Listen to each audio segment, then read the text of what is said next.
నమస్తే, నేను Sharada. Welcome to hello NRI. ఏపీకి ప్రత్యేక హోదా సంగతి ఏంటి? సమైక్య ఉద్యమంలో అన్ని వర్గాల ప్రజలను భాగస్వాములు చేసిన పార్టీలు, నాయకులు ఇప్పుడెందుకు వారిని చైతన్యవంతులను చేయలేకపోతున్నారు? అసలు ఇంతకు ఏం జరుగుతోంది? ఈ వ్యవహారం చూస్తుంటే ఏపీకి ప్రత్యేక హోదా దక్కుతుందా? హోదా కోసం గోదాలోకైనా సిద్ధమేనంటూ పోరాటం చేస్తున్న Andhra intellectual forum president Chalasani Srinivas ఇప్పుడు హెచ్ఎంటీవీ స్టూడియోలో ఉన్నారు. ఆయన అడిగి మరిన్ని వివరాలు తెలుసుకుందాం. నమస్తే సార్. నమస్కారం. ముఖ్యంగా ఇందాక మనం మాట్లాడుకున్నప్పుడు ఈ ప్రత్యేక హోదాపై పోరాటం అసలు ఎంతవరకు వచ్చింది? సంవత్సరం 4 నెలల క్రితం మేము ఢిల్లీ దగ్గర నుంచి అలాగే శ్రీకాకుళం, నెల్లూరు, అనంతపురం అన్ని చోట్ల కూడా దీక్షలతో సహా మొదలుపెట్టిన పోరాటం. ఇప్పుడు మేము ఒక్కళ్ళే ఉన్నాం. విద్యార్థులు శ్రీకాకుళం నుంచి నరసింహనాయుడు గారు కానీ, అలాగే విజయవాడ, ఆయిత్సాయి గారు, నెల్లూరు, నరేష్ గారు, అనేక మంది విద్యార్థులతో కూడా మొదలుపెట్టి ఆ తర్వాత భారత కమ్యూనిస్ట్ పార్టీ సిపిఐ ఉద్యమంలోకి వచ్చింది, కాంగ్రెస్ పార్టీ వచ్చింది, తర్వాత సిపిఎం పార్టీ వచ్చింది. మొన్న జూలై 10వ తారీఖు నుంచి ఉద్యమంలోకి వైకాపా వచ్చింది. మొత్తం అన్ని శ్రేణులు ఈ రాష్ట్రంలో ఉన్న అందరూ కూడా దీంట్లో చైతన్యమయ్యారు. అంటే చైతన్యం చెప్పించడంలో తప్పనిసరిగా మేము ఒకసారి వారి గుర్తు చేయడంలో ప్రజలు విజయవంతమయ్యాం. ఒక్కళ్ళమే మొదలుపెట్టాం. ఇవాళ కేంద్ర ప్రభుత్వం, ఈ భారత ప్రభుత్వం ఆంధ్ర ప్రజల ఆకాంక్షలని తిరస్కరించడానికి వీల్లేని పరిస్థితి వచ్చింది. ఇవాళ దీనికి ముఖ్యంగా ప్రజలకు ధన్యవాదాలు తెలియచేయాలి. అంతకంటే కూడా మేము అందరూ కూడా దీన్ని ఏమనుకుంటున్నారంటే ప్రత్యేక హోదానే అంటున్నారు. నేను స్పష్టంగా, విస్పష్టంగా ప్రతి సమావేశంలో చెప్తున్నాం, మేము పోరాడేది అన్ని విభజన హామీల కోసం. ముఖ్యంగా దాంట్లో ప్రత్యేక తరగతి హోదా, రాయితీలతో కూడిన ప్రత్యేక తరగతి హోదా, రాయలసీమ, ఉత్తరాంధ్రకి ప్రత్యేక ప్యాకేజీ. ఎక్కడ ఎలాంటి విపత్కర పరిస్థితులు ఉన్నాయో విజయనగరం కానీ, అక్కడ అనంతపురం జిల్లాలు కానీ, అలాగే ప్రకాశంలో కూడా వెనుకబడిన ప్రాంతాలు ఉన్నాయి. అదేవిధంగా పోలవరం కానీ, అమరావతి రాజధానికి కావాల్సిన మొత్తం అడ్మినిస్ట్రేటివ్ క్యాపిటల్ కావాల్సిన ప్రతి విషయం కూడా కేంద్ర ప్రభుత్వం నుంచి నిధులు రావాల్సింది. అందువలన విభజన హామీలు అన్నిటి కోసం మేము పోరాడుతున్నాం. దాంట్లో ప్రత్యేక తరగతి హోదా, ప్రత్యేక హోదా అంటే చాలామందికి ఓన్లీ జమ్మూ కాశ్మీర్కే ఉంటుందండి ప్రత్యేక హోదా. పదం బాగుంటుంది కదని ప్రత్యేక హోదా వాడుతున్నారు. ప్రత్యేక స్పెషల్ కేటగిరీ స్టేటస్ అనేది విత్ రాయితీలతో, ఏదైతే ఇవాళ ఈశాన్య రాష్ట్రాలకు, ఏదైతే 8 రాష్ట్రాలకు ఈశాన్య రాష్ట్రాలకు ఉందో అలాంటి రాయితీలతో కూడిన ప్రత్యేక తరగతి హోదా కోరుతామని చెప్తే, ప్రత్యేక తరగతి హోదాతోనే స్వర్గం వస్తుందని కూడా మేము కొంతమంది రాజకీయ నాయకుల్లాగా మేము అరచేతిలో ప్రజలకు చూపించట్లేదు. కానీ అది చాలా అవసరం భావితరాల కోసమని చెప్తా ఉన్నాం. Right, okay. మీరు ఏదైతే అన్నారో ఈ ప్రత్యేక హోదా గురించి చాలా మంది చర్చించుకుంటున్నారు, మాట్లాడుకుంటున్నారు. ప్రజలందరి మధ్యలో ఇది ఉంది. బట్ చాలా మందికి తెలియకపోవచ్చు. అంటే సామాన్య ప్రజల్లో అసలు దీనివల్ల వస్తే ఏంటి అనే విషయం చాలా మందికి తెలియదు కూడా. మీ మాటల్లో ఏంటి అసలు? వాళ్ళకి ఏం చెప్తారు మీరు? ప్రత్యేక హోదా వస్తే ఉద్యోగాలు వచ్చేస్తాయి, ప్రత్యేక హోదా వస్తే అరచేతిలో స్వర్గం వస్తుంది అని చెప్పి కొంతమంది చెప్తా ఉంటే మాకు ఆశయం వారు చేస్తున్నట్లుంది. రాయితీలతో కూడిన ప్రత్యేక హోదా వస్తేనే వాళ్ళ ఇన్సెంటివ్స్, అంటే ఇన్కమ్ ట్యాక్స్ ఎగ్జంప్షన్ కానీ, తర్వాత ఎక్సైజ్ ఎగ్జంప్షన్ కానీ, అలాగే ట్రాన్స్పోర్ట్ సబ్సిడీ కానీ, ఇన్సూరెన్స్ కానీ, అలాగే ఎలక్ట్రిసిటీలు, విద్యుత్తులో ఒక 5 సంవత్సరాలు, 10 సంవత్సరాలు, 20 సంవత్సరాలు రాయితీలు కానీ, ఇవన్నీ కూడా రాయితీలతో కూడిన ప్రత్యేక హోదా వస్తుంది. అదర్వైజ్ ప్రత్యేక హోదా వస్తే కేవలం కేంద్ర నిధుల్లో 90% గ్రాంట్. ఇప్పుడు కేంద్ర ప్రభుత్వం చాలా తెలివిగా రాష్ట్రాలకు ఇచ్చే నిధుల్లో ఏం చేసిందంటే 23 పథకాలు రద్దు చేసేసింది. రాష్ట్రాలకు ఇచ్చే నిధులు పెంచాం కాబట్టి కేంద్ర పథకాలు తగ్గించేసింది. అందువల్ల నిధులు తగ్గిపోయినాయి. ఇంతకుముందు ఇబ్బందిగా ఇచ్చే నిధులు తగ్గిపోయినాయి. దాంతోపాటు విదేశీ సహాయంతో నడిస్తే ప్రాజెక్టులు, అలాగా మూడు అంకాలు ఏదైతే ఇది తప్పితే ప్రత్యేక హోదా అంటే ఈ మూడింటికే దాదాపుగా 90% పరిమితం అయింది. అందువలన రాయితీలతో కూడిన ప్రత్యేక తరగతి హోదా అడుగుతున్నాం. మేము పోరాటం చేయబోయేది కూడా మొత్తం విభజన హామీలు అన్నిటి కోసం పోరాటం చేస్తున్నాం. కాకపోతే ప్రత్యేక హోదా కోసం ఉద్యమం అంటున్నాం. మేము కూడా ప్రత్యేక హోదా విభజన హామీల సాధన సమితి మేము పెట్టింది. సమాఖ్య కానీ మేమందరం కూడా కలిసి చేసుకునేది అన్నిటి కోసం చేసుకుంటున్నాం. మనం చేస్తాం. ఇంకొకటి, ఇంతకుముందు సమైక్య ఉద్యమం అప్పుడు ప్రజలందరినీ కూడా ఇన్వాల్వ్ చేశారు. దానిలో వాళ్ళు పార్టిసిపేట్ అయ్యి ఆ ఉద్యమం అనేది చేయడం జరిగింది. బట్ ఇప్పుడు ఈ ఏదైతే మనం ప్రత్యేక హోదా అంటున్నామో దానిలో ఎందుకని వాళ్ళని చైతన్యవంతులు చేయలేకపోతున్నారు? లేకపోతే అసలు ప్రజల్లో ఆ ఇంట్రెస్ట్ లేదని అంటారా? ఆ ఇంట్రెస్ట్ పుట్టించడంలో నాయకులు ఫెయిల్ అయ్యారంటారు? ఎక్కడ కనిపిస్తుంది ఈ లోపం? ఇంతకుముందు ఉద్యమాలు చేసినప్పుడు ప్రజలు తమను తాము హింసించుకున్నారు.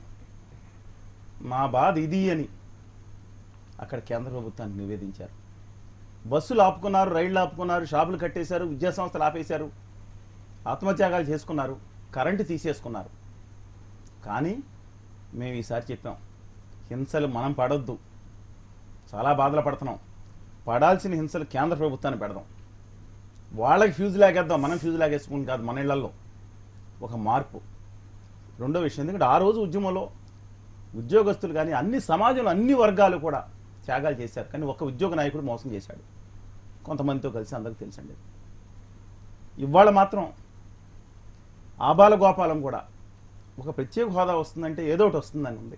ఏది రాకపోయినా ఏది వస్తుందో తెలవపోయినా కానీ ఇవాళ దాన్ని ప్రజల్లోకి పంపించడంలో సఫలమయ్యాం. నిరాహార దీక్షలు చేశాం. అంతేకాకుండా శ్రీకాకుళం నుంచి హిందూపురం వరకు బస్ యాత్రలు చేశాం. కేంద్ర ప్రభుత్వంలో సుష్మా స్వరాజ్ అండ్ సోనియా గాంధీ గారి మధ్యన సంవాదాలను పరిగణించి సోనియా గాంధీ గారి సభను స్తంభింపజేస్తూ ఉంటే 15 రోజులు అయిపోయింది, ఒక్కరోజు కూడా ప్రత్యేక హోదా గురించి సభను గురించి మాట్లాడలేదనే బాధ వచ్చి మేము స్ట్రైక్ పిలిపించాం. ఒంటరిగా పిలిపించాం. రామకృష్ణ గారు అక్కడ నిలబడ్డారు. మేము పిలిపిస్తే కారం శివాజీ గారు, హీరో శివాజీ గారు, అలాగే అనేక మంది స్వచ్ఛంద సంస్థలో ఇస్తే ఏం జరిగిందంటే కాంగ్రెస్ పార్టీ ఇచ్చింది, తర్వాత సిపిఎం ఇచ్చింది, వైకాపా ఆఖరణ సరిగ్గా కొన్ని గంటల ముందు ఏదో మాట్లాడారు. కానీ ప్రజలు స్వచ్ఛందంగా వచ్చారు, ఉప్పెనలా వచ్చారు. ఆ సమ్మె సక్సెస్ అయిందంటే నిజంగా ప్రజలందరికీ, మా సంస్థకి ప్రజల్లో గుండెల్లో బలం ఉంది, మేమంటే విలువ ఉంది, దానివలన ఆ సమస్య మీద ఆసక్తి ఉంది, అందువలన విజయవంతం చేశారు. ఆ తర్వాత పాదయాత్ర చేశాం. ఎక్కడ ఈసారి అనంతపురం నుంచి శ్రీకాకుళం వరకు మండుటెడలో చేసాం. పాదయాత్ర అంటే ఉదయం 5 గంటల నుంచి 9 గంటల వరకు చేసి సాయంత్రం చేస్తారు. మేము 9 నుంచి 10 గంటల వరకు రోజుకి 20, 30, 40 కిలోమీటర్ల మండుటెండలో లంచాం. కాళ్ళు ఇబ్బంది పడ్డాయి, ఎండదెబ్బ కొట్టింది. సత్యనారాయణ రాజు గారు, సిపిఐ రామకృష్ణ గారు, అలాగే సాంబశివరావు గారు వాళ్ళందరూ హాస్పిటల్లో పడ్డారు. మేము అనేక రోజుల ఒక వారం రోజులు ఇబ్బంది పడ్డాం. అలా ప్రజల కోసం మేము ఇబ్బంది పడతా ఉన్నాం, ప్రజల్ని ఎక్కువ ఇబ్బంది పెట్టదు. రైట్ సార్, ఒక కాలర్ ఉన్నారు వాషింగ్టన్ నుంచి. నమస్తే అండి కుమార్ గారు. కుమార్ గారు మీ క్వశ్చన్ అడగండి. నమస్కారం అండి శ్రీనివాస్ గారు. నమస్కారం అండి కుమార్ గారు. శ్రీనివాస్ గారు, ఇప్పుడున్న పరిస్థితులను బట్టి మనం చూస్తున్న పరిస్థితులను గమనిస్తే ప్రత్యేక ప్యాకేజీ ఇవన్నీ పక్కన పెడితే నిజంగా ఆంధ్ర ప్రజలకి అన్యాయం జరుగుతుందన్న విషయం ఒక రకంగా వాస్తవం. ఈ అన్యాయం ఎవరు చేస్తున్నారని మీరు అనుకుంటున్నారు? ఈ అన్యాయాన్ని ఆపేది ఎలా? దీనికి సంబంధించి ఒక సమగ్ర వివరణ మిమ్మల్ని అడుగుతున్నాను, ఒక సామాన్య పౌరుడిగా అడుగుతున్నాను. ధన్యవాదాలండి మహేష్ గారు. కుమార్ గారు సూటిగా అడిగారు, స్పష్టంగానే చెప్తాను. కేంద్ర ప్రభుత్వం, అక్కడున్న ఇతర జాతీయ పార్టీలు కూడా ఇది నిర్లిప్తతా వైఖరి ప్రదర్శించాయని చెప్పాలి. ఇక్కడ ఫిబ్రవరి 20వ తారీఖున కేంద్ర ప్రభుత్వంలో బిల్లు ఆమోదం చేస్తే ఒక్కళ్ళు కూడా గొడవ చేయలేదు కదా అని ఢిల్లీలో కిందసారి వెళ్ళినప్పుడు ఒక నాయకుడు అంటే, భారత పార్లమెంటు మీద విశ్వాసం ఉంది, బాబాసాహెబ్ అంబేద్కర్ విరచించిన ఆ రాజ్యాంగం మీద విశ్వాసం ఉండే నోరు మూసుకుని కూర్చున్నారు తప్పితే చేవలేక చేతకాక కాదు తీరసీమ ఆంధ్ర ప్రజలని చెప్పాం. వాళ్ళ మన మోసం చేస్తూ ఉంది ఎవరంటే ఇక్కడ ఉన్న కొద్దిమంది మినహాయించండి మిగతా రాజకీయ నాయకులే. తమిళనాడులో దక్షిణామూర్తి గారు వాళ్ళ కుటుంబం మొత్తం, అలాగే సంజయ్ గారి, నెల్లూరులో ఉన్న సంజయ్ గారి కుమార్తె, దక్షిణామూర్తి గారు అంటే కరుణానిధి గారు అసలు పేరు, తెలుగు ఆయన. సంజయ్ గారి కుమార్తె అంటే జయలలిత గారు. విజయ ఆళగిరి స్వామినాయుడు అంటే ముఖ్య ప్రతిపక్ష నేత కెప్టెన్ విజయకాంత్, లేదంటే వైగో ఎండిఎంకే. వీళ్ళు నలుగురు తెలుగు ఆరిజన్ ఉన్నాళ్ళే. ఒక భయంకరమైన వాళ్ళకి వ్యక్తిగత స్పర్ధలు ఉన్నా సరే రాష్ట్ర విషయానికి వచ్చేటప్పుడు ఒకటైపోయారు. ఇక్కడ మాకు బాధగా ఉంది. ఇక్కడ చంద్రబాబు నాయుడు గారు ఢిల్లీలో బీజేపీ నిలదీయలేకపోతున్నారు. ఇక్కడ ఉన్న జగన్మోహన్ రెడ్డి గారు ఢిల్లీ వెళ్ళి దీక్ష పెట్టి అక్కడ మోడీ గారిని కేంద్ర ప్రభుత్వాన్ని నిలదీయడం గట్టిగా మానేసి చంద్రబాబు నాయుడు గారిని తిడతా ఉన్నారు. ఇద్దరు అసెంబ్లీలో సంవత్సరం 2 నెలల నుంచి ప్రత్యేక తరగతి హోదా విభజన హామీలు అమలు కావాలని తీర్మానం చేయలేదు. మేమందరం గట్టిగా గొడవ చేస్తే మనం తీర్మానం చేశారు. Thankful to them. అలాగే మిగతా పార్టీలు కూడా, కాంగ్రెస్ పార్టీలో గుత్తా సుఖేందర్ రెడ్డి గారు వద్దంటారు, సోనియా గాంధీ గారు కావాలంటారు, వీరప్ప మొయిలీ గారు వద్దంటారు.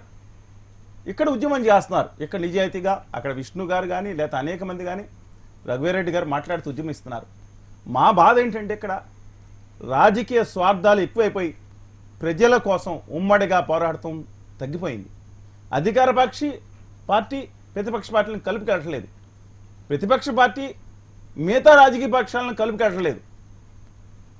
అంటే మీరు చెప్పిన దాంట్లో ఖచ్చితంగా ఇది కేంద్ర ప్రభుత్వం ఇతర జాతీయ పార్టీలు చేసిన మోసంతో పాటు ఈ రాష్ట్రంలో ఉన్న పార్టీలు కూడా కలివిడిగా వెళ్ళి ప్రజల కోసం భావితరాల కోసం కేంద్రంతో పోరాడకపోవటం వల్ల ఇలాంటి సమస్య వస్తుంది. వాళ్ళు కూడా సవరించుకోవాలని వారిని వినంగానే కోరుతున్నాను.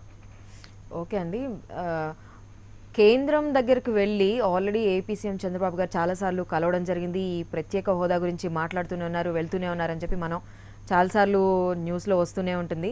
బట్ ఎందుకని పెద్దగా స్పందన లేకుండా పోతోంది? అసలు ఏం జరుగుతోంది అంటారు? అసలు నరేంద్ర దామోదర్ మోడీ గారు, అమిత్ షా గారి గుజరాతీ ద్వయం ఏదైతే ఉందో చాలా కర్కోటక వైఖరి అవలంబిస్తున్నారు మిత్రపక్షాల పట్ల. అటు శివసేన కానీ ఇటు తెలుగుదేశం కానీ అకాలీదళ్ కానీ అకాలీదళిత కొంతవరకు అసంతృప్తి బయటికి రాపోయినా అది వారి పార్టీ అంతర్గత విషయాలు, వారి ఎన్డీఏ కూటమి అంతర్గత విషయాలు. ఇవాళ ఆంధ్రప్రదేశ్లో వారికి స్టేక్స్ లేదనుకుంటా. ఎందుకు మనం ఇక్కడ ఇవ్వాల్సిన అవసరం ఉందని నీతి ఆయోగ్ అంటారు. బీహార్కి 1,25,000 కోట్ల ప్యాకేజీ అదనంగా ఇంతకుముందు 40,000 కోట్లకు అదనంగా ఇచ్చినప్పుడు ఈ నీతి ఆయోగ్ గుర్తుకు రాలేదు. జమ్మూ కాశ్మీర్ నిన్న కాక మొన్న 80,000 కోట్ల ప్యాకేజీ ఇచ్చినప్పుడు ఈ నీతి ఆయోగ్ గుర్తు రాలేదు. కేవలం ఆంధ్రప్రదేశ్కి వచ్చినప్పుడే ఈ కప్పదాట్లన్నీ గుర్తుకొస్తున్నాయి. ఇక్కడ రాజకీయంగా ఉపయోగం లేదనే విషయంలో వాళ్ళు అనుకుంటున్నారు. కానీ ఒకటి మాత్రం చెప్తున్నానండి, మొన్న వెళ్తే విద్యార్థులు ఒక మీటింగ్లో కొంతమంది నినందించారు, మమ్మల్ని మోసం చేస్తే ఈ దేశంలో ఎందుకు ఉండాలనే భావన దురదృష్టకరమైన భావన. అది రాకూడదు, ఒక దేశభక్తి కల వాళ్ళ మా భావన. కానీ ఇలాంటిది కనుక వస్తే మాత్రం దానికి పూర్తి బాధ్యత కేంద్ర ప్రభుత్వం, ఆ పార్లమెంటు వహించాల్సిందే. పార్లమెంట్ నుంచి మిట్టి లాయా అన్నారు, మట్టి తీసుకొచ్చారు. ఉత్తనాయి నయలాయా అన్నారు, ఎంత పక్కనే ఉన్నాను స్టేజీ మీద, పక్క స్టేజీ మీద. ఇంకేం తీసుకొచ్చారు అని చూశాను. ఔర్ మై యమునా కా పానీ బీ లాయే కుండామే అన్నాడు. నేను దాని గురించి కూడా అంటలేదు, తర్వాత కూడా నిర్లిప్త వైఖరి. ఆయన మాట్లాడరు. ఇక్కడ ప్రశంసన వచ్చిన జనసేనాని వారి మీద చాలా గౌరవభావం ఉంది మాకు. ఆయన మాట్లాడరు. మేము ఉద్యమాలు చేస్తుంటే ఇది కాదు ఉద్యమాలు కాదంటారు. పోనీ ఏ విధంగా ఉద్యమాలు చేస్తే మేము వారికి మద్దతు ఇస్తాం, లేకపోతే వారిని మాకు మద్దతు ఇవ్వమంటున్నాం గౌరవంగా. ఏం చేయాలి? అందువలన తప్పనిసరిగా వాళ్ళ పోరాటం ఢిల్లీ స్థాయి వరకు ఇంతకుముందు 2-3 సార్లు చేసినా ఇప్పుడు వేలాది మందితో ఢిల్లీ వెళ్తున్నామండి. సో ఎప్పుడు జరుగుతుంది? మీరు ఇందాక కూడా అన్నారు ఈ ఢిల్లీ వెళ్తూనే ఉన్నారు వేలాది మందితో. ఎంతమందితో అక్కడికి ఢిల్లీ వెళ్ళి ఏం చేయబోతున్నారు అసలు మీరు? స్వచ్ఛందంగా ప్రజా సంఘాలు మిగతా అన్ని సంఘాల నుంచి విద్యార్థుల నుంచి రమ్మని చెప్తా ఉన్నాం. దాదాపుగా ఇవాళ సాయంత్రం వరకు 805 మంది రిజిస్టర్ చేసుకోవడం జరిగింది. మేము డిసెంబర్ 7వ తారీఖున ఢిల్లీలో 5-6కు చేరుకుంటా ఉన్నారు. 7వ తారీఖున ఒక దీక్ష చేపట్టాం. ఆ లోపల అనేక మంది జాతీయ పార్టీ నాయకుల్ని ఆంధ్రప్రదేశ్లో నుంచి ప్రాతినిధ్యం వహిస్తున్న దాదాపు 37 మంది పార్లమెంట్ సభ్యులను కూడా కలుస్తాం. మేము వాళ్ళందరినీ నిలదీయాలి, కేంద్ర ప్రభుత్వాన్ని కోరతాం. నిలదీయలేకపోతే మేము వారిని నిలదీస్తాం. చేయవలసింది ఏదో ఇక్కడ రాష్ట్ర ప్రజలకు సమాధానం చెప్పకుండా లేని ఆ తత్వాన్ని ఎండగడతాం. కొంతమంది విద్యార్థులు, మేమైతే దాన్ని ప్రోత్సహించాం. విద్యార్థులు విజయవాడలో ఒక అరుణ్ జైట్లీ గారి ప్రకటన నిరసనగా దిష్టిబొమ్మ పట్టుకుని వెళ్తూ ఉంటే ఒక భారతీయ జనతా పార్టీ నేతలు బయటికి వచ్చి ఆ సందు చివరికి వచ్చి తరిమి కొట్టారు. వాళ్ళని కింద పడేసి కొట్టారు. ఏం సంస్కృతి, భారత మాత గురించి గొప్పగా చెప్పేవాళ్ళు బూతులతో ఆ సంస్కృతికి వాళ్ళు తెరదీశారు.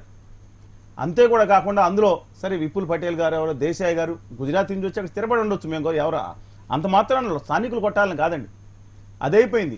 సరే, అంటే ఇప్పుడు మీరు ఇందాక చాలా బాధగా ఉంది. ఎందుకంటే నాకు ఖండించలేదు. మిగతా వాళ్ళు గట్టిన పెద్ద నాయకులు వాళ్ళని తీసుకెళ్లి పోలీస్ స్టేషన్లో పడేసారు, హాస్పిటల్ తీసుకెళ్లారు గాయాలతో. 2 రోజున్నారు పోలీస్ స్టేషన్లో పెట్టి తీసుకెళ్ళి మళ్ళీ 14 రోజు జైలు పెట్టే కానీ కొట్టిన వాళ్ళు ఒక మాట మాట్లాడలేదండి. ఏమైపోయారు ఈ నాయకులు? కొద్దిమంది తప్పితే ఎవరు ఖండించారు? వాళ్ళు ఆంధ్ర పిల్లలు కాదా? బలహీన వర్గాలకు సంబంధించిన వాళ్ళనా? ఎందుకని చేయలేకపోతున్నారు? ఒక పెద్ద కుటుంబం నుంచి వచ్చిన వ్యక్తి అరెస్ట్ అయితేనే ఒక గొప్ప. మాకు బాధగా ఉందండి. సామాన్యులు, విద్యార్థులు వాళ్ళ భవిష్యత్తు కోసం వాళ్ళు చేస్తూ ఉంటే రైట్, ఓకే సార్. ఒక చేయటం. కాలర్ రెడీగా ఉన్నారు, ఒక నిమిషం అండి. నమస్తే అండి మహేష్ గారు, సార్ మేడం నమస్తే మేడం. అడగండి మీ క్వశ్చన్ మహేష్ గారు.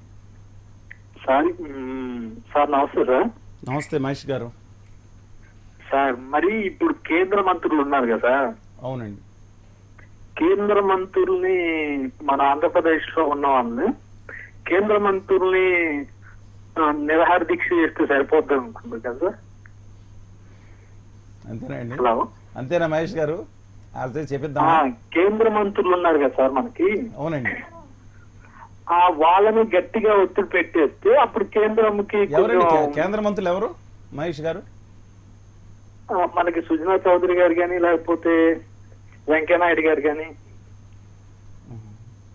సరే నేను చెప్తాను. అశోక్ గజపతిరాజు గారు, సుజనా చౌదరి గారు ఇద్దరు కూడా ఆంధ్రప్రదేశ్ రాష్ట్రం నుంచి ఎన్నికైన కేంద్ర మంత్రులు. అవును. నిర్మలా సీతారామన్ గారిని ఆవిడ పాపం తమిళనాడు వాళ్ళు ప్రత్యేక హోదా ఇస్తే తమిళనాడు వాళ్ళకి ఇబ్బంది అని ఒక స్టేట్మెంట్ కూడా వచ్చినట్టుంది. అవును. అందుకని ఆవిడేమో పాపం ఆవిడ గురించి నేను మాట్లాడాను అంతకు మించి. ఆవిడ ఆటోక్రసీ అన్ని చూసాం కాబట్టి ఆవిడ గురించి మాట్లాడితే ఆంధ్రప్రదేశ్ మీద ఎంత ప్రేమ ఉందో పక్కన పెడదాం.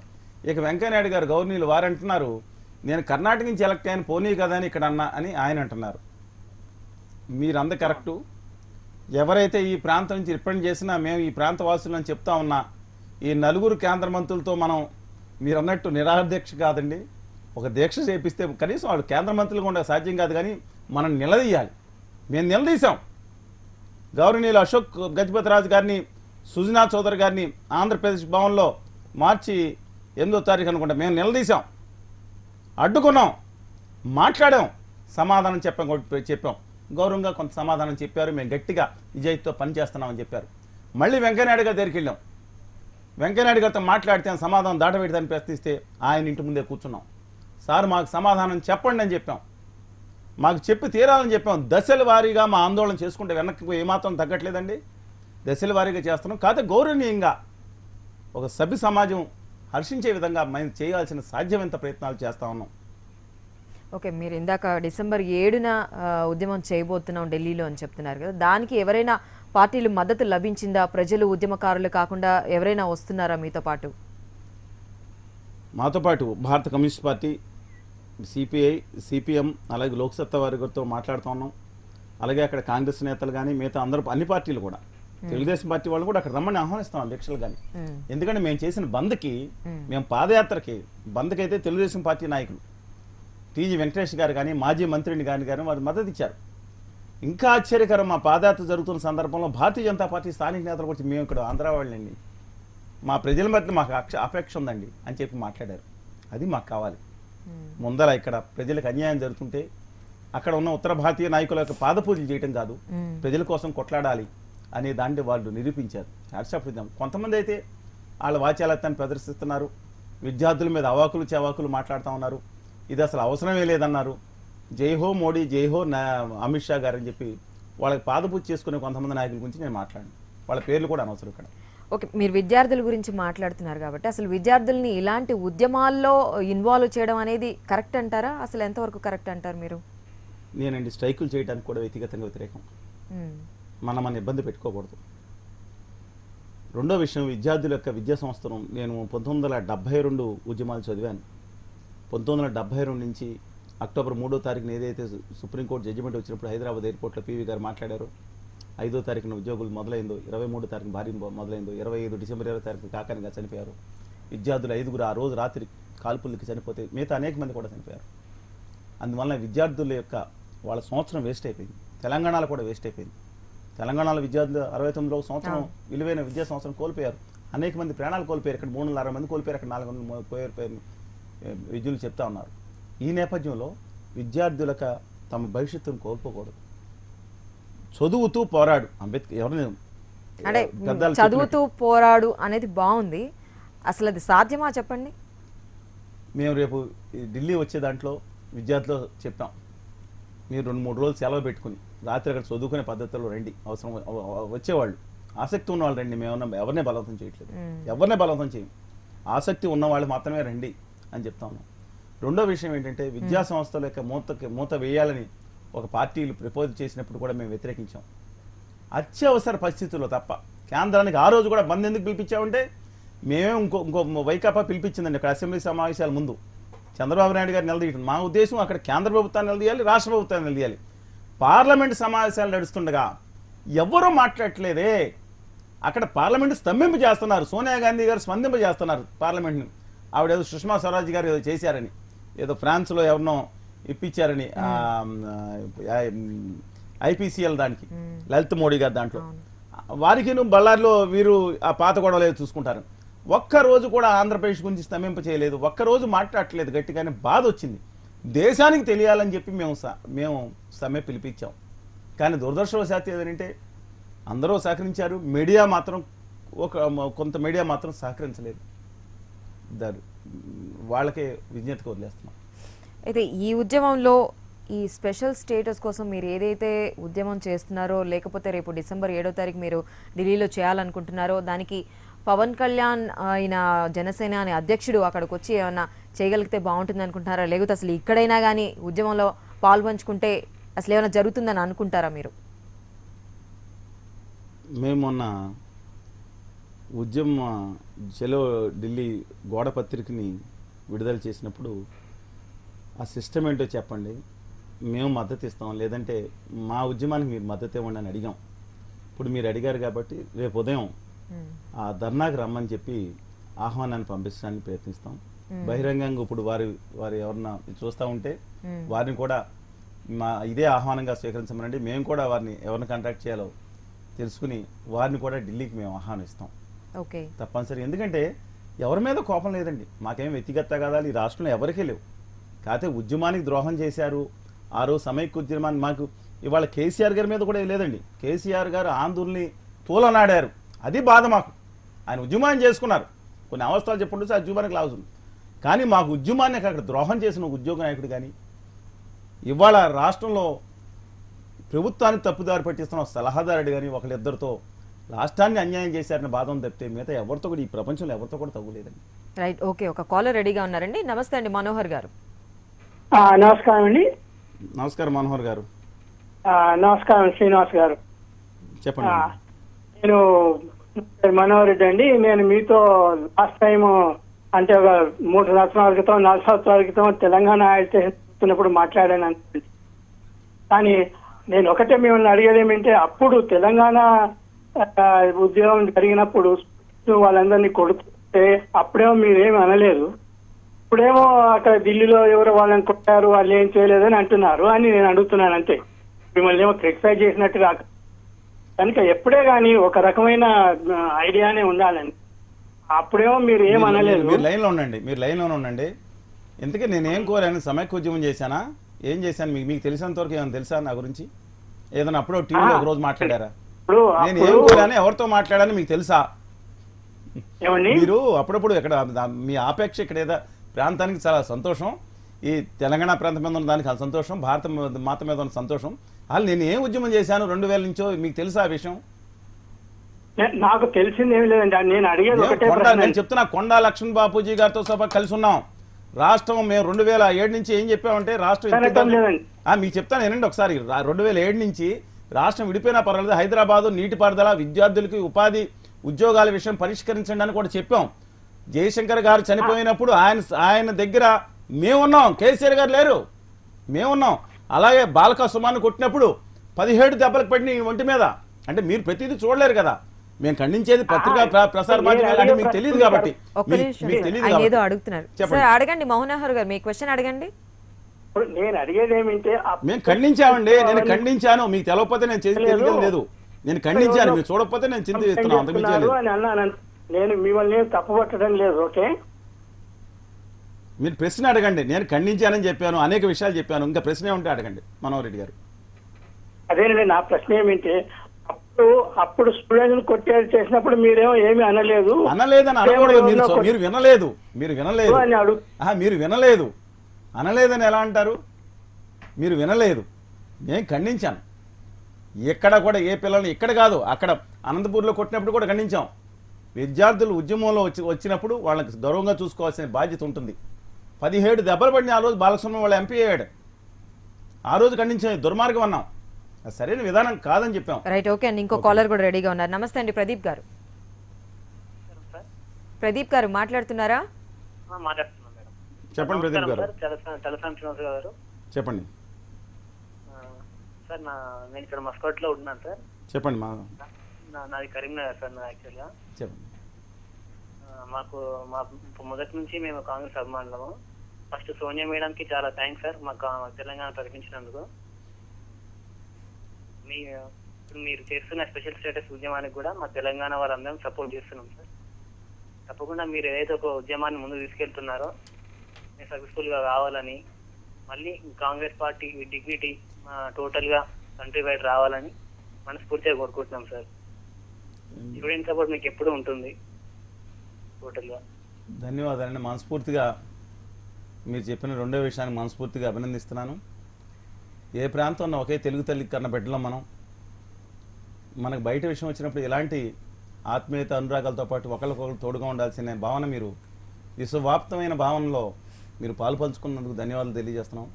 ఇక కాంగ్రెస్ విషయం ఏదైతే ఉందో తెలంగాణ ఇచ్చింది, కానీ ఇబ్బంది పెట్టింది ఏంటంటే ఆ రోజుల్లో కోస్తా రాయలసీమకి చాలా అన్యాయం చేసింది.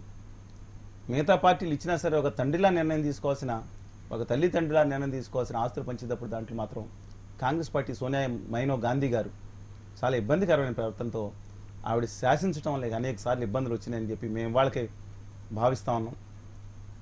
ఓకే, అలానే ఈ ఉద్యమంలో ఆంధ్ర మేధావుల ఫోరాన్ని కూడా ఇన్వాల్వ్ చేసి ఉద్యమం చేస్తే ఇంకా ఎఫెక్టివ్గా కనిపిస్తుందని అంటారా? ఆల్రెడీ ఇంటెలెక్చువల్స్ ఫోరం నుంచి డాక్టర్ శరం గారు, ఏవి రావు గారు, కార్యదర్శులుగా ఉన్న ప్రధాన కార్యదర్శి పన్నాల సత్యనారాయణమూర్తి గారు కానీ, తాటికొండ నరసింహరావు గారు అనేక మంది కూడా ఉద్యమంలో ఉన్నారు. ఇంతకుముందు అరెస్ట్ అయ్యారు. వెంకయ్యనాయుడు గారి ఇంటి ముందు ఆ రోజు కూడా నిలదీయటం జరిగింది. కానీ ఒక ఇంటెలెక్చువల్స్గా ఉన్న బలం అనేక ప్రాంతాల్లో శ్రీకాకుళం ప్రొఫెసర్లు, డాక్టర్ అప్పలనాయుడు గారు, ఆంధ్ర యూనివర్సిటీ కానీ అనేక మంది, సదస్రెడ్డి గారు, పెద్దలు చాలామంది ఉన్నారు ఇంటెలెక్చువల్స్ రాష్ట్రంలో. కానీ ఏంటంటే వాళ్ళు లిమిటెడ్గా ఉంటారు, ప్రజల్ని అవేకం చేయటంలో మాత్రమే ఉంటారు. కానీ రాస్తారోకోలు చేయటం కానీ లేదా బంధులు చేయటం కానీ వారిది కాదండి. ప్రజల్ని ఎడ్యుకేట్ చేయటం కానీ, సాధ్యంతో చేయటం కానీ, వారికి ఒక దారి చూపించడం కానీ, ప్రజల్లో చాలా విజ్ఞానవంతులు కానీ ఒక స్ట్రీమ్ లైన్లో తీసుకురావడానికి కానీ ప్రయత్నించే కార్యక్రమాలు ఇది ఒకటే కాదు. ఆదివాసీల సమస్య మీద, దాంతోపాటు పొల్యూషన్ సమస్య మీద చాలా తీవ్రంగా మొన్న కూడా మెల్ గిబ్బెన్స్ ఆయన వచ్చినప్పుడు కూడా మేము మాట్లాడాం. ఈ 29వ తారీఖున, నవంబర్ 29వ తారీఖున ఒక రన్ కూడా ఉంది, పాల్గొపోతున్నాం. ఈ పర్యావరణ పరిరక్షణ అనేది ఈ ప్రపంచానికి మేము బతుకున్నంత వరకు కూడా మా తదుపరి ఉద్యమం ఆఖరి శ్వాస వరకు పర్యావరణాన్ని పరిరక్షించడం అనేది ఎందుకంటే వాటర్ టెంపరేచర్ కనుక పెరిగితే ఆ కోస్తా ప్రాంతంలో నిన్నే నేను ఫేస్బుక్లో కూడా పూర్తి వివరాలు పెట్టానండి.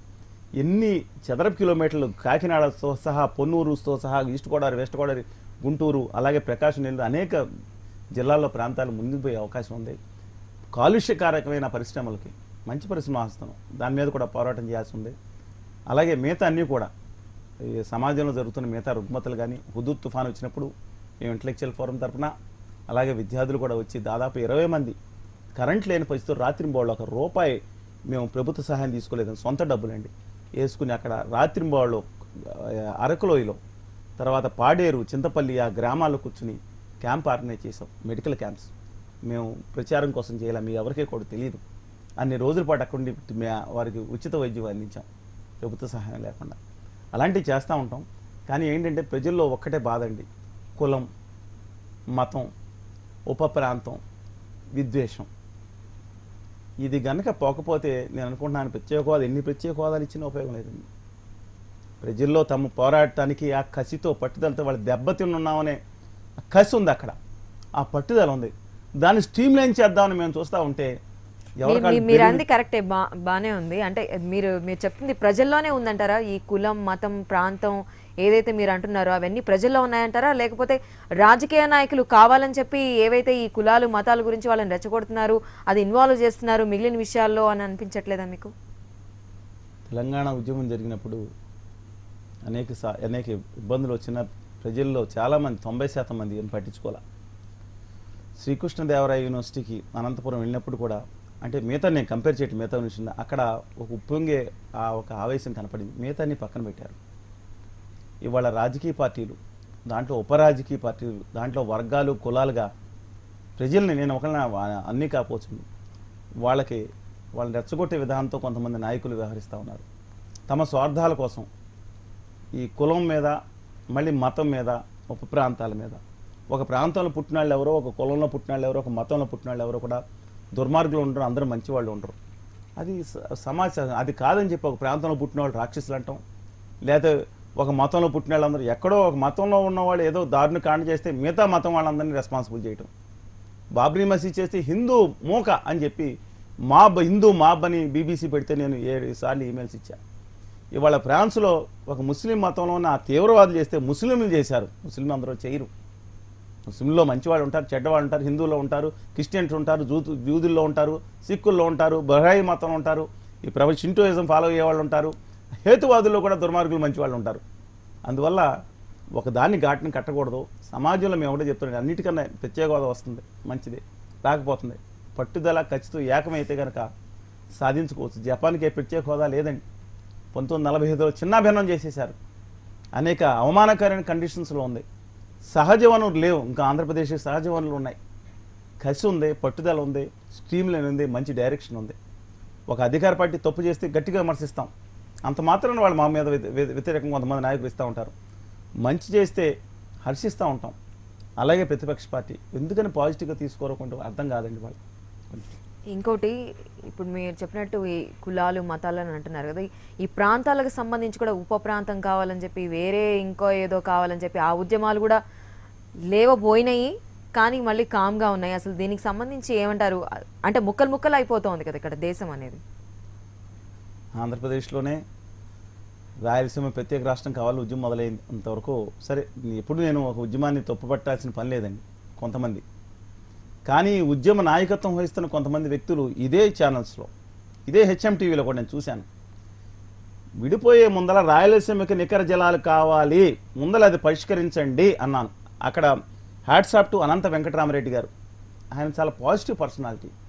అలాంటి వాళ్ళు ఎంపీగా ఉన్నారు. మనం గట్టిగా నిజంగా చేయాలని ఆయన కూడా కృషి. అది కాకుండా మీరంతా దుర్మార్గులు, జై కోదండరామ్ గారు, జై తెలంగాణ ఇవ్వాల్సిందే, మీరు అడ్డుపడొద్దు, మాకు అవసరం లేదని చెప్పి ఆ రోజు ఉద్యమం చేసిన వాళ్ళు, ప్రత్యేక తెలంగాణ జిందాబాద్, రాయలసీమ హక్కులు తర్వాత చూసుకుందాం చేసిన వాళ్ళు ఇవాళ రాయలసీమ ఉద్యమం మొదలు పెడుతున్నారు. అది మాకు బాధగా ఉంది. మాకు అక్కర్లేదు, తెలంగాణ ఇచ్చేసేయండి, మాకు అసలు ఏం అక్కర్లేదని మాట్లాడిన వాళ్ళు, మా మీద ధ్వజమెత్తిన వాళ్ళు ఇవాళ ప్రత్యేక రాయలసీమ అన్నారు. నిజంగా రాయలసీమ కావాల్సిన, నిజంగా తెలంగాణ కావాల్సి వచ్చిన, నిజంగా నిబద్ధత కావాల్సిన నేను తప్పు పట్టను. ఈ రాజకీయ వికృత గీటకు బయట చేస్తూ ఉన్నారు. సర్కారు వాళ్ళు ఒక ప్రజలను కూడా ప్రజలను దుర్మార్గులుగా మాట్లాడుతున్నారు. రాయలసీమ బిడ్డలు కానీ, కోస్తా బిడ్డలు కానీ, తెలంగాణ బిడ్డలు కానీ, ఒకే తెలుగు తల్లి బిడ్డలు, ఒక తల్లికి పుట్టిన వాళ్ళు దుర్మార్గంగా వ్యవహరిస్తున్నారు కొంతమంది రాజకీయ నాయకులు. ఇది పద్ధతి కాదు. విభజన ఇబ్బంది లేదండి, జిల్లాకు రాష్ట్రం పెట్టుకోవచ్చు, వాళ్ళందరూ కావాలంటే వైబిలిటీ ఫిజిబిలిటీ బట్టి, నేను దాని గురించి అంటలా. బట్ ఆ విద్వేషవాదం వద్దంటున్నాను. ప్రజల్లో ఇవాళ ఏం కావాలి ప్రజలకి, అందుకని ఇది పెడుతున్నాం. దగాపడిన ఆంధ్రులారా, ఇకనైనా మేల్కోనండి. ఒక ప్రజా ప్రణాళిక ఏం చెయ్యాలి మనం, దీని మీద ఒకటి మేము తీసుకొచ్చాము.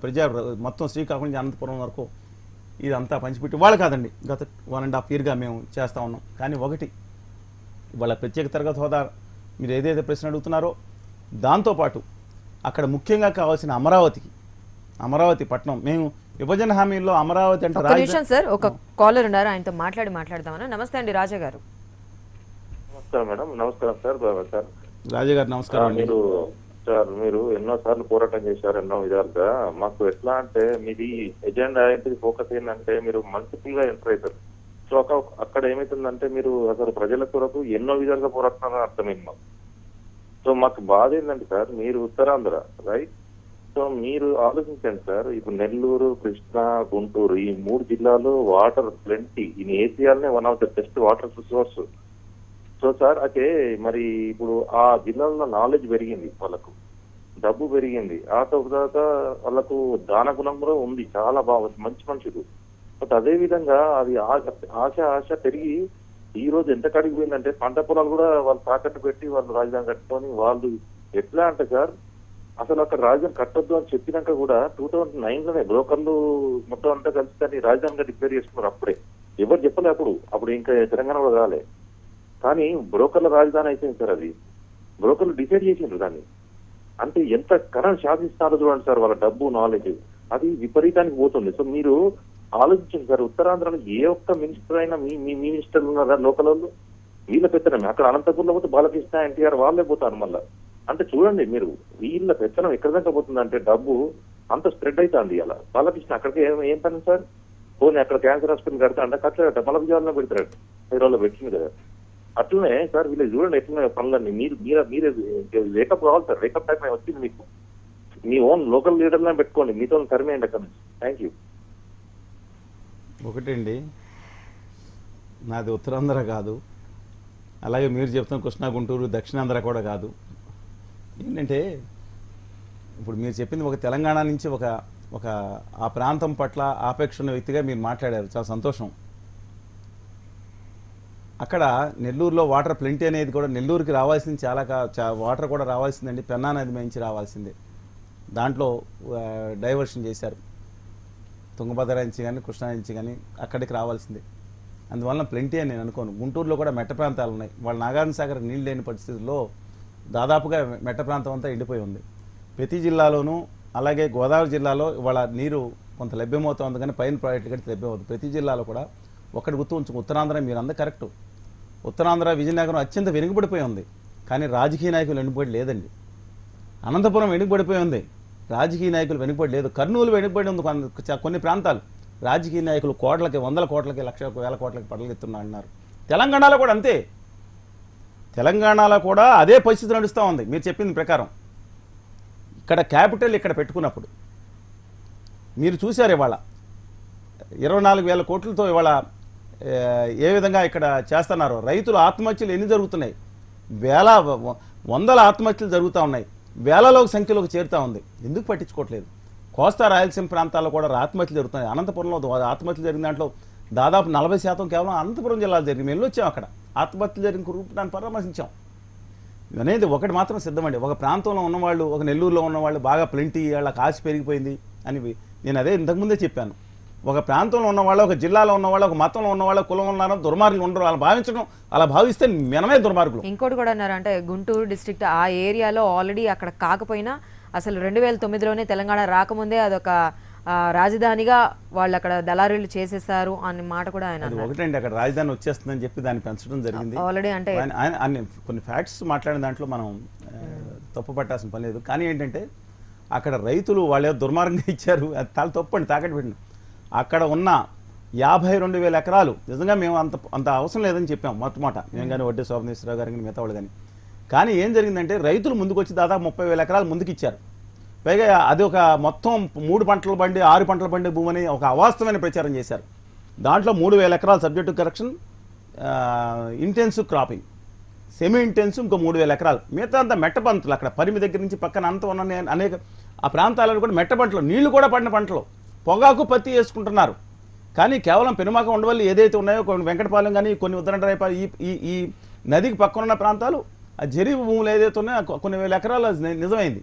అక్కడ కౌలు రైతులు బాధ ఉంది, వ్యవసాయ కూలీలు బాగా ఎవరు మాట్లాడలేదంటే వ్యవసాయ కూలీలు, కౌలు రైతులు, ఉత్తికార కులాలు వాళ్ళు ఏమైపోతారు? చిన్న చిన్న పంటలు వేసుకుని పిల్లల్ని చదువు, వాళ్ళ గురించి మా బాధ చెప్తే 30,000 ఎకరాలు ఇచ్చిన రైతులకు హ్యాట్సాప్ చెప్పకుండా వాళ్ళని దుర్మార్గులు అంటే ఎలాగండి?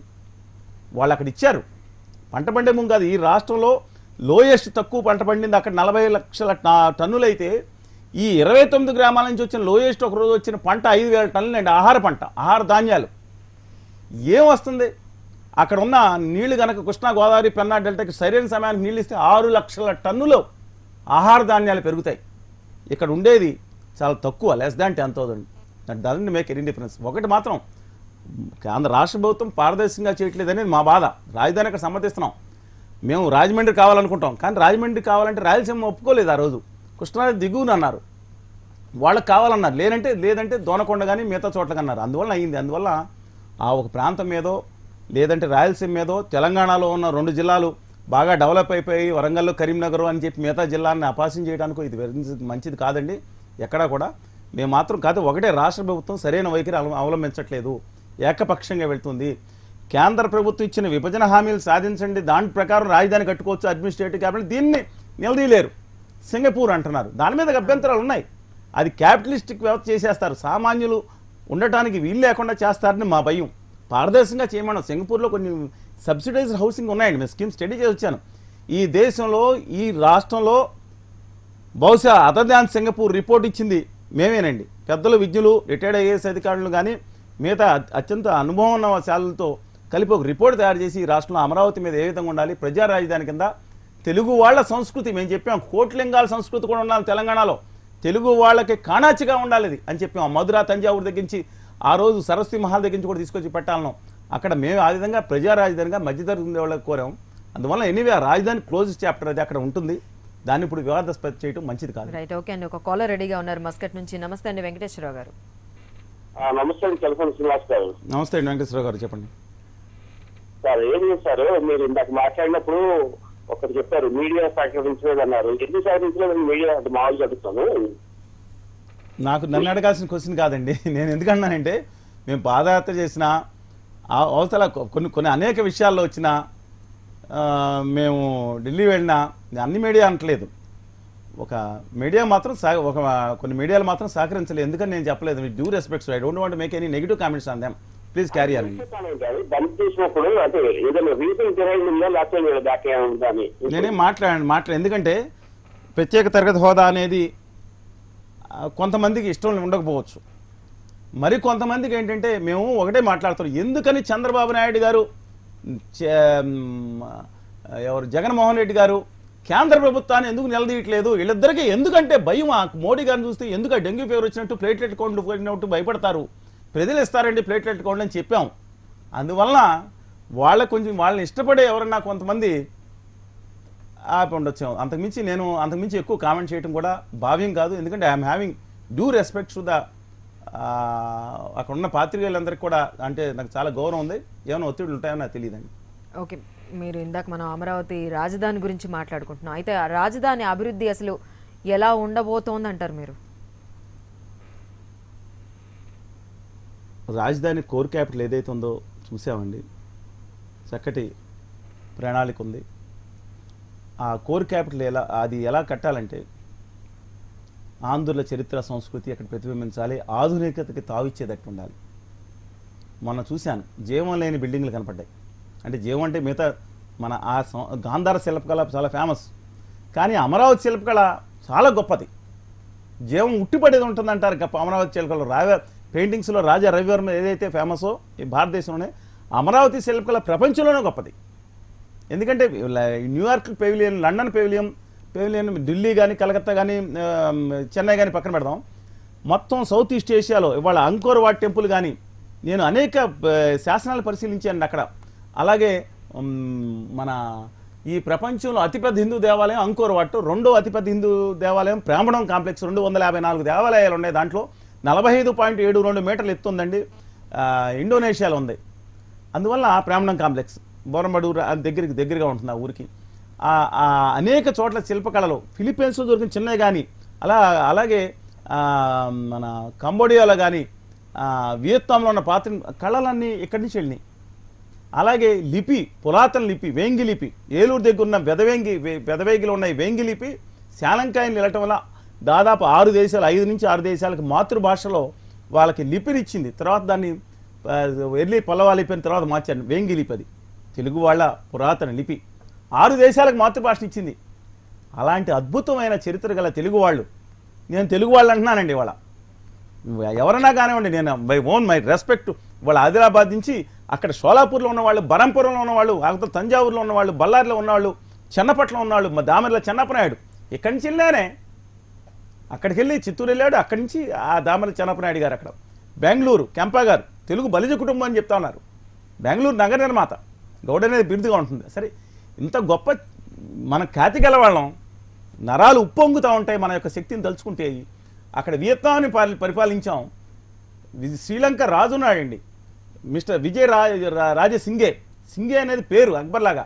ఆయన అసలు పేరు కనుస్వామి నాయుడు, ఆఖరి శ్రీలంక రాజు తెలుగువాడు. అలాగే మగధని జయించి పాలించాం ఆంధ్ర శాతవాహనులు. అంత గొప్ప చరిత్ర ఉంది మనకి, మన రాజధాని కట్టుకోలేమండి. అందువల్ల కేంద్ర ప్రభుత్వం మీద ఒత్తిడి. మళ్ళీ స్క్వేర్ వన్కి వస్తున్నాను నేను. ప్రత్యేక తరగతి హోదాతో పాటు విభజన హామీలతో భాగంగా అమరావతి రాజధాని నిర్మాణానికి ఇది హామీ కాదు. చట్టం ప్రకారం రాష్ట్ర ప్రభుత్వానికి కావాల్సిన అడ్మినిస్ట్రేటివ్ క్యాపిటల్ కావాల్సిన ప్రతి భవనం ఇతర నెసెసిటీ సదుపాయాలన్నీ కూడా కేంద్ర ప్రభుత్వం ప్రతి రూపాయి ఇచ్చి తీరాల్సిందే.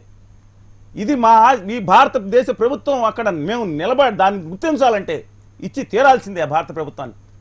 మా వెంట చర్యలు తీసుకోమనండి కాదంటే. అందువల్ల ఆ రాజధాని నిర్మాణం జరగాలి. రెండోది మిగతాది ఏమన్నా 4 బిల్డింగ్లు ఐకాన్ బిల్డింగ్ కట్టుకుని వాళ్ళు బయట డెవలప్మెంట్ ఇచ్చుకుని సింగపూర్ ఇచ్చుకున్న అబ్జెక్షన్ లేదు. 4 బిల్డింగ్స్ కట్టుకుని డెవలప్మెంట్ ఇచ్చుకోవచ్చు. మిగతా ప్రజలు సామాన్య ప్రజలు ఉండటానికి సబ్సిడైజ్ హౌసింగ్ కానీ చేయాలి. దీనికన్నా ముఖ్యమైన సమాంతరంగా అమరావతి ఒక్కటే కాదండి, అనంతపురం జిల్లా, హిందూపురం జిల్లా, మదనపల్లె, ఈవెన్ చిత్తూరు అంటే మనం తిరుపతి చూస్తూ ఉంటాం. Madanapalle the largest revenue division properly in south India, 31 మండలాలు అతిపెద్ద డివిజన్, మంచినీళ్ళు లేని పరిస్థితి. అలాగే ఉత్తర కోస్తాలో అనేక భాగాలు సమాంతరంగా అభివృద్ధి చెందాలన్న అధికార వికేంద్రీకరణ చేయాలని కోరుకుంటున్నాం. రాజధాని కావాలి, అక్కడే ఉండాలి, ఇక రాజధాని వివాదాస్పదం చేయడం, కానీ అధికార వికేంద్రీకరణ, దాంతోపాటు అభివృద్ధి వికేంద్రీకరణ చేయాలి. ఫలాలు సామాన్యులకు అందాలి, ఫలాలు పెత్తందారులకు అందడం కాదండి, సామాన్యులకు అందాలి. ఒక జిల్లాలో నేను ఇందాక చెప్పాను కదండి, విజయనగరం జిల్లాలో లేదా ఇంకో జిల్లాలో 100 కోట్లు పెట్టి పెళ్లి చేస్తారే, అక్కడ సామాన్యుల పరిస్థితి మరి జిల్లాలో వినపడ్డాయి కదా. అంటే అక్కడ ప్రజలుకి చెందాల్సిన రాజకీయ నాయకులు చెందిని అది కాదు. అందువలన ఒక జిల్లాకు నిధులు ఇచ్చేయండి అంటే 1000 కోట్లు ఎవరి దగ్గరికి వెళ్ళకూడదండి. ప్రజల ఆఖరి వరకు బలహీన వర్గాలకి, వాళ్ళందరికీ, ఆపన్న వర్గాలకి, అలాగే మిగతా ఎకనామికలీ బ్యాక్వర్డ్ వీళ్ళందరికీ కూడా చేరాల్సిన అవసరం ఉందని. Right, okay sir. ఒక కాలర్ ఉన్నారు. నమస్తే అండి గౌస్ గారు. సార్ నమస్తే మేడం. నమస్తే గౌస్ గారు, చెప్పండి. చెప్పండి సార్. హలో, చెప్పండి, మీ ప్రశ్న అడగండి గౌస్ గారు. సార్ హలో గౌస్ గారు, మనం ఈ రోజు ఏపీ స్పెషల్ స్టేటస్ గురించి మాట్లాడుకుంటున్నాం. దీనికి సంబంధించి మీ దగ్గర ఏమైనా క్వశ్చన్ ఉంటే అడగొచ్చు మీరు. మేడం గారు, ఇప్పుడు ఇందాక శ్రీనివాస్ గారు అడిగారు అక్కడ పంట భూములు లేవని. ఈరోజు టమాటా రేట్ ఎంత ఉందండి ఇండియాలో? ఆయన దుబాయ్ నుంచి కాల్ చేస్తున్నారు. మీరు ఇందాక అన్నారు కదా పంట భూములకి అక్కడ రేట్ లేదు అని అన్నారు. అనే క్వశ్చన్ కి ఆయన పంట భూములు కాదు, దీనికి టమాటాలకి ఉత్పత్తులకు రేట్ లేదనా? టమాటా రేట్ ఎంత ఉంది, ఎందుకని అట్లా అన్నారు అనే క్వశ్చన్ అదే కదండి గౌస్ గారు మీరు అడుగుతుంది? అవునండి. టమాటా సరిగ్గా 7 నెలల క్రితం దాని మినిమం పంట కనుక తేగ కనుక వేయాలంటే 10 రూపాయల నుంచి 12 రూపాయలు ఉండాలండి. కొన్ని నెలల క్రితం అది 3 రూపాయలు 4 రూపాయలకు వచ్చి అత్యంత నష్టాలకు పాలైన తర్వాత, ఇంతకుముందు వర్షాల లోపం వల్ల కేవలం కొన్ని ప్రాంతాల్లో మన దగ్గర పండుతుంది. అది మదనపల్లె రైతులు తీసుకెళ్లి రోడ్డు మీద పారబోశారు. కానీ వాళ్ళు ఏంటంటే ఇవాళ అనేక అననుకూల పరిస్థితుల వల్ల పంట దిగుబడి తగ్గిపోవడం, ఎక్కువ మంది వేయలేదండి పంట. అందువల్ల పంట రేటు పెరిగి లభ్యత లేక ఇవాళ 50 రూపాయలు చేరింది. ఈ రోజు 60 రూపాయలు హోల్సేల్లో 50 రూపాయలు ఉంది. నేను మాట్లాడుతున్న మ్యాటర్ మీకు ఒకటి చెప్తానండి శ్రీనివాస్ గారు. ఈ రోజు మీరు అంటుంది ఏంటంటే ఈ రోజు పంట భూములు తీసుకోలేదు, అక్కడ బహుళ అంతస్తులు కడతారు. ఎలా కడతారండి? అనుమతులు ఉన్నాయా కట్టడానికి? మీరేం క్వశ్చన్ మీరు క్వశ్చన్ నాకు అర్థం కావట్లేదు. అనుమతులు ఇప్పుడు ఎవరిస్తారండి? నేను మీకు క్లియర్ గా చెప్తున్నానండి. మీ క్లారిటీ లేదు. మీరు మనసులో ఫ్రీగా మాట్లాడండి. మీరు ఏ పార్టీ అయినా పర్వాలేదు, ఫ్రీగా మాట్లాడండి. నాకు ఏ పార్టీ లేదు. వాళ్ళు తెలుగుదేశం పార్టీ చేస్తే మా రాష్ట్ర ప్రభుత్వం చేసే మోసం కానీ, లేదంటే ప్రతిపక్ష పార్టీ కేంద్రం నిలదీయటంలో కానీ అన్ని అలాంటి ఎలాంటి ఇబ్బంది లేదు. Feel free to express your opinion. అయినో అయితే ఇప్పుడు మీరు అంటుంది అంటే అక్కడ మీకు అక్కడ పంటలు పండే భూములు తీసుకోలేదు. ఎవరన్నారు? అక్కడ ఎవరన్నారు? మీరు తెలుగు భాష ఉర్దూ మేము మాట్లాడాలా, ఇంగ్లీష్లో మాట్లాడాలా, మరాఠీ సాంగ్తే నేను అనేది మీరు ఏ భాషలో మాట్లాడాలో చెప్పండి. నా భాషలో నేను అన్నాను 3,000 ఎకరాలు ఇంటెన్సివ్ క్రాపింగ్, సెమీ ఇంటెన్సివ్ 3,000 ఎకరాలు సబ్జెక్టు కరెక్షన్ కొంచెం ఇన్ని ఎకరాలు ఉన్నాయి, మిగతా మెట్ట పంటలు ఉన్నాయని చెప్పాను మీకు. అందులో పెనుమాక, వెంకటపాలెం ఇవన్నీ కూడా జరీ భూములు అని కూడా చెప్పాను.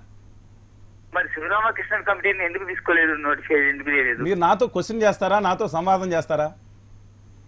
సార్ శివరామకృష్ణ కమిటీ ఒక నివేదిక ఇచ్చింది సార్, దాన్ని ఎందుకు ఫాలో కాలేదు? చిదంబరం గారి కమిటీ చేసుకుని ఆర్ఓఆర్ రవి గారు, రాజీవ్ గాంధీ గారి విగ్రహాన్ని దీన్ని చేసిన ఆర్ఓఆర్ రవి గారితో కుట్రలతో కుయుక్తులతో కాంగ్రెస్ దుర్మార్గం చేస్తే, ఆ దుర్మార్గం చేసిన కమిటీని ఆ దారుణంగా అసలు ఆ దిక్కుమాలిన కమిటీ చెప్తున్నాను, ఆ దిక్కుమాలిన పనికి మాలిన కమిటీ ఎక్సెప్ట్ 5 రికమెండేషన్ తప్పితే నేను ఒకటే చెప్తున్నా. మీకు ఇంకా అక్కడ పరిస్థితి పట్ల అవగాహన ఉందో లేదో. వాళ్ళేం రికమెండ్ చేశారంటే ఈ గుంటూరు, విజయవాడ చుట్టుపక్కల ఎక్కడా కూడా హెచ్ఓడి కూడా పెడతానికి వీల్లేదు, పులిచింతల్లో పెట్టుకోవచ్చు అన్నారు. కామన్ సెన్స్ అని యూజ్లెస్ బ్రెయిన్స్. అసలు పులిచింతలు అనేది కుగ్రామం, ఒక 2 కాఫీ హోటల్ కూడా సరిగ్గా లేని పరిస్థితి. కేవలం పేరు పులిచింతల ప్రాజెక్ట్ అని వచ్చింది. ఆ కొండ పక్కన ఉంటుంది. వీళ్ళ జీవితంలో ఎప్పుడు వెళ్ళలేదు, కనీసం గూగుల్లో కూడా చూడలేదు. పులిచింతలో హెచ్ఓడి అంటారేంటి? గుంటూరు, తెనాలి, మంగళగిరి, లేదా ఏలూరు, లేదా ఒంగోలు, ఈ ప్రాంతాలు అసలు కనపట్టలేదండి వీళ్ళకి. అడవుల్లో పెట్టాలా? 2 విషయాలు మాట్లాడారు శివరామకృష్ణ కమిటీ గారు. ఒకటేంటంటే మీకు 30,000 ఎకరాలు కావాలి కాబట్టి అడవులు ఎక్కడైనా పెట్టండి, నోటిఫై చేయాలి, అసలు క్యాపిటల్కి అంత అవసరం లేదన్నారు. 2 తద్విధంగా మాట్లాడారు. శివరామకృష్ణ కమిటీ ఎవరు వేశారు? ఆందోళన అన్యాయంగా ఘోరంగా చేసిన చిదంబరం గారు అండ్ కో, సోనియా గాంధీ గారు అండ్ కో. అది మనం నమ్మాల్సిన పని లేదండి. మీరు ఒకసారి రిపోర్ట్ ఇంత నివేదిక రాసిన శివరామకృష్ణ కమిటీ మీద ఎవరో చెప్తారు, దాన్ని బట్టి మనం మాట్లాడతాం కదా, వాస్తవాలు తీసుకోవాలి. మీరు రండి, ఎప్పుడు వస్తారు రండి. దాంట్లో ఎన్ని భూములు ఉన్నాయో, జరీ భూములు ఉన్నాయో, ఎన్ని 6 పంటలు పండే అని ఒక ఆయన చెప్పారు, అది నేను చూపిస్తాను. మనం కావాల్సిన అంత ల్యాండ్ అవసరం లేదు. యాక్చువల్గా ఎంత చేయాలో అడగమని అడుగుతున్నాం. పారదర్శకంగా చేయండి, సింగపూర్ తాకట్టు పెట్టొద్దని చెప్తున్నాం, అంతే తప్ప దాన్ని అడ్డుకోవాలి. ఎవరో గాలి తీసుకొచ్చి మేధా పట్కర్ గారు తీసుకొచ్చి, ఏం తెలుసు మేధా పట్కర్ గారు అక్కడ? ఏం తెలుసు ఆవిడికి? దేశానికి ఆహార భద్రత కోల్సి వస్తుందంట. కొంచెం బుర్ర ఉపయోగించాలి. ఓకే సార్, ఇంకో కాలర్ రెడీగా ఉన్నారు కువైట్ నుంచి. నమస్తే అండి శివారెడ్డి గారు. హలో మేడం, మాట్లాడండి, మీ క్వశ్చన్ అడగండి శివారెడ్డి గారు, వినిపిస్తోంది మీ వాయిస్. మీరు టీవీ చూస్తూ మాట్లాడుతున్నారు, ప్లీజ్ డైరెక్ట్ గా మాట్లాడండి. మనం ఈ రోజు ఏపీ స్పెషల్ స్టేటస్ గురించి మాట్లాడుకుంటున్నాం. మీ క్వశ్చన్ ఏదన్నా ఉంటే ఇక్కడ స్పెషల్ స్టేటస్ గురించి మీకు ప్రశ్న ఏంటి శివారెడ్డి గారు? నమస్తే సార్. నమస్తే అండి. స్పెషల్ స్టేటస్ ప్రత్యేక తరగతి హోదా గురించి మీ ప్రశ్న సూటిగా వేయండి సార్. మనకు స్పెషల్ స్టేటస్ అనేది ఊరండి, ఖచ్చితంగా చెప్తాను. చంద్రబాబు నాయుడు గాని మోడీ గాని ఖచ్చితంగా ఇవ్వరు. అది వాళ్ళు ఓట్లు సీట్ల కోసమే వాళ్ళు ఈ డ్రామా ఆడినారు. అది మటు కన్ఫర్మ్ సార్. అంటే మీ ఉద్దేశం స్పెషల్ స్టేటస్ రాదు అంటున్నారా శివారెడ్డి గారు? మీ క్వశ్చన్ క్లారిటీగా అడగండి. వారు అన్నది కూడా రాదు అని చెప్తున్నారా మీరు?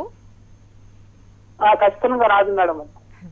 అది యాక్చువల్గా ఏంటంటేనండి, ప్రత్యేక తరగతి హోదాని వాళ్ళ నీతి ఆయోగ్ వచ్చిన తర్వాత 14th ఫైనాన్స్ కమిషన్ నివేదిక వచ్చింది. ప్రత్యేక తరగతి హోదా అనే దానికి ఇవ్వటం ఆ విధంగా కష్టమవుతుంది. మేము ఒకటే ఆ పేరుతో ఇవ్వలేమన్నారు. దివాకర్ రెడ్డి గారు కూడా చెప్పారు. మేము ఏమడిగామంటే ఆ పేరుతో మాకేం సంబంధం లేదు, ప్రత్యేక తరగతి హోదా మీద ఏమో ఆప్యాయత లేదు. మోడీ గారు దిల్కుష్ పథకం అని పెట్టుకోమని మాకు ఎలాంటి బాధ లేదు. దీంట్లో వచ్చే ప్రోత్సాహకాలు రాయితీలతో పాటు ఈ రాష్ట్రానికి వచ్చే ప్రతి రూపాయి కూడా మీరు ఏ రూపాయను ఇచ్చినా ఇవ్వండి అని చెప్తున్నాం. రాజకీయాలు ఇక్కడ అవసరం లేదు, ప్రజల కోసం కావాలి, ప్రజల భవిష్యత్తు కోసం కావాలి. ఇవాళ అధికార పార్టీ నిలదీయలేకపోతుంది. ఆయన చెప్పింది కరెక్ట్ శివారెడ్డి గారు. మోడీ గారిని మాట్లాడలేకపోతున్నారు, వెంకయ్యనాయుడు గారు రోజుకో మాట మాట్లాడుతున్నారు. ప్రతిపక్ష పార్టీ వారు చెప్పింది కూడా కరెక్ట్. అది కూడా ప్రతిపక్ష పార్టీ జగన్మోహన్ రెడ్డి గారు కూడా మాట్లాడలేకపోతున్నారు. ఢిల్లీ వెళ్ళి చంద్రబాబు నాయుడు గారిని తిడుతున్నారు. మిగతా పార్టీలు ఎలాంటి పరిస్థితుల్లో తప్పనిసరిగా ఇలాంటి వాళ్ళు గట్టిగా ప్రశ్నించాల్సిన అవసరం ఉంది.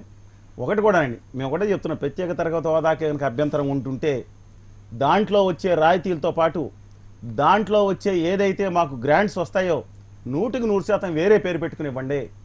మీకు అదే కనుక ఇబ్బంది అయితే, కానీ మీకు ఏదో అడ్డం వస్తాయి, ఏది రెగ్యులేషన్స్ ఏమన్నా పాయింట్స్ ఉన్న అడ్డం వస్తాయని చెప్పొద్దు. ఎందుకంటే రాష్ట్ర విభజన చేసేటప్పుడు అది ఆలోచించుకుని చెప్పారా.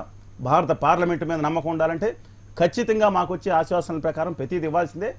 వెనుకబడిన ప్రాంతాలకి ఇవాళ వరకు రాయలసీమ కండి ఉత్తరాంధ్రకి 24,350 కోట్లు కావాలంటే 350 కోట్లు ముందు రిలీజ్ చేసి తర్వాత 350 కోట్లు మాట్లాడారు. చాలా బాధగా ఉంది. Right, okay. 30,000 కోట్లు ఇవాళ పోలవరం కావాలంటే ఇచ్చింది 250 కోట్లు, 100 కోట్లు, 100 కోట్లు. సంవత్సరానికి అదేమో పెరిగేదేమో 2,000 కోట్లు ఎస్కలేషన్ క్లాస్ పెరుగుతుంటే మా జీవితం వచ్చే 1000 సంవత్సరాలు కూడా ఏదైతే కనపట్టలేదు. అందువల్ల కొన్ని పాజిటివ్ పాయింట్స్ తీసుకోవాలన్నా. Right, okay. Thank you so much అండి. సార్ ఏం జరుగుతుంది అనేది ఇంకా మనం వెయిట్ చేసి చూస్తుండాలి. Let's see. సో ఇది ఇవాల్టి హలో ఎన్ఆర్ఐ. రేపు మరో గెస్ట్తో మళ్ళీ కలుసుకుందాం. Until then stay tuned.